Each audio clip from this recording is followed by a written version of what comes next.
மனைவி என்பவள் யார்? கடல் சொன்னது. மனைவி என்பவள் கணவன் துக்கத்தில் இருக்கும் போதெல்லாம் அவனை தன் மடியில் ஏந்தி ஆறுதல் சொல்பவள். வானம் சொன்னது, மனைவி என்பவள் கணவனின் ஒவ்வொரு துக்கத்தையும் தனதாக எண்ணி கண்ணீர் வடிப்பவள். பூமி சொன்னது, மனைவி என்பவள் கணவனின் மணிமகுடம் ஆவாள். கணவன் அதில் பதியப்பட்டிருக்கும் வைரம். காற்று சொன்னது, மனைவி கணவனின் ஆடையாகவும் கணவன் மனைவியின் ஆடையாகவும் இருக்கிறார்கள். மழை சொன்னது, மனைவி என்பவள் கணவன் சிறப்பாக வாழ்ந்து சொர்க்கம் செல்ல ஆசைப்படுகிறாள். சொர்க்கம் சொன்னது, மனைவி இல்லாமல் கணவன் மட்டும் சொர்க்கம் போக எந்த முகாந்திரமும் இல்லை.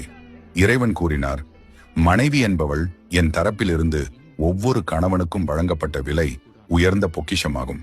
அவளே வாழும் சொர்க்கம். அவளுடன் வாழும் வாழ்க்கையே சொர்க்கம். உண்மையிலே மனைவியை நேசித்து மகிழுங்கள். அவளை சொர்க்கமாகவோ நரகமாகவோ மாற்றுவது உங்கள் கையில்தான் உள்ளது கணவன்மார்களே.